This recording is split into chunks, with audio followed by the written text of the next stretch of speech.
lately in last 5-7 years I have seen this trend of students who are getting into college. Right from the day one, they have that mindset and the dream that they want to be an entrepreneur, they want to build something. And even they treat that those 4 years of college as a breeding ground of having such a nice ecosystem of people around them, right? They do not have that kind of a, like say, any kind of a responsibility or any kind of a load of like earning money or anything, right?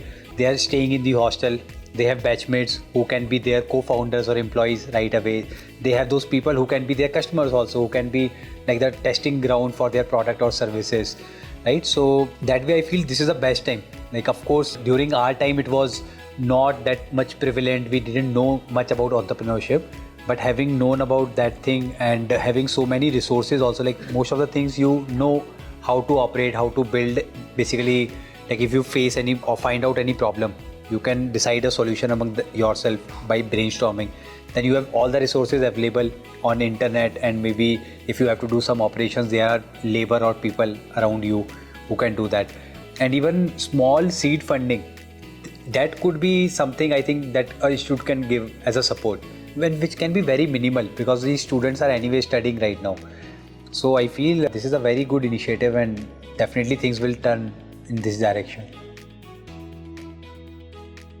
I think, of course, one is amalgamating all these things which you are doing, like getting like-minded people together, right? So that will be the first thing, where maybe say 100 students who are interested in entrepreneurship are coming together, getting to know each other and getting to know their strengths and weaknesses. So maybe that SWOT analysis of their own will help them, and maybe that way they can partner with the people who have the complementary skill set. Like for example, finding in a way co-founder, right? So that can happen between that 100 number of people. Maybe there could be a set of say 25-30 odd groups of 3 or 4 people each, and who can decide, okay, we will take up one problem and we will try to solve it. Second could be around helping them choosing the problem for which they want to build a solution around, right? Doing that brainstorming part with them. So that will be the second agenda which institute can take up together. Third would be again giving them some kind of a seed funding support and helping them out here how to do that pilot, basically pilot run and pilot testing.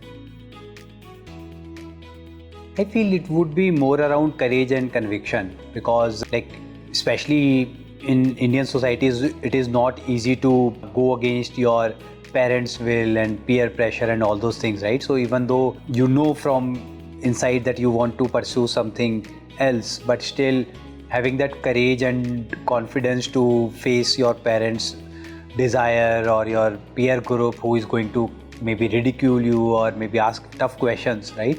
So I think those are the reasons today, but still I feel, and 5-6% is a good number which is opting for maybe entrepreneurship. Reversing that probably could be a really ambitious thing, and I don't know how much time will it take, but definitely it can be improved and we should definitely aim for it.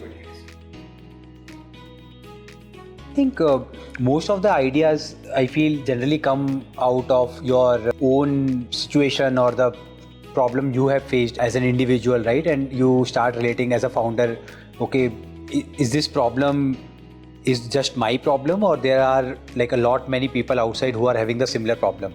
So that is generally the mindset. And once you find out, okay, no, this problem is a mass problem and probably there could be a decent scale business which can be built while solving this problem. That is how generally the origin of any idea happens.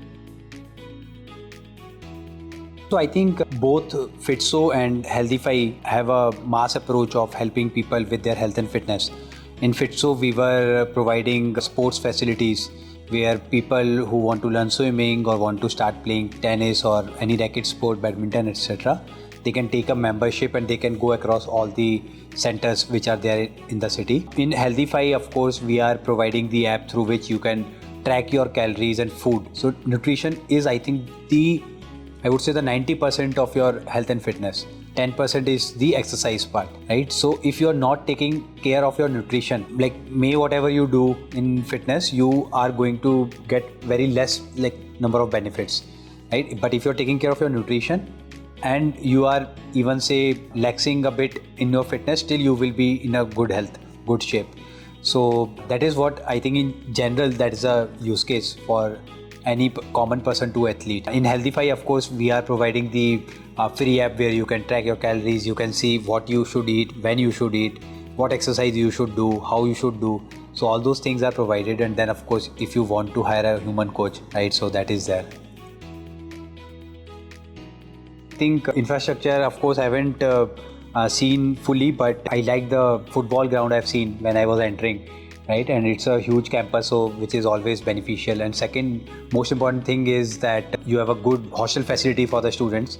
That I personally believe is very, very important. Like, I always feel that people are very fortunate who get a chance to stay in hostel, because there you get to make friends for life, plus you get to learn so many things. Like, when you come out of your home from the safety net of your parents and stay in hostel by yourself, you have to take care of so many elements, you have to take care of your ups and downs 24/7, right? So I think that is very, very important, and you guys are providing that facility for 60% of the students, which is huge, right? Secondly, the set of students which I met today morning is amazing. Like, I haven't seen such kind of enthusiasm.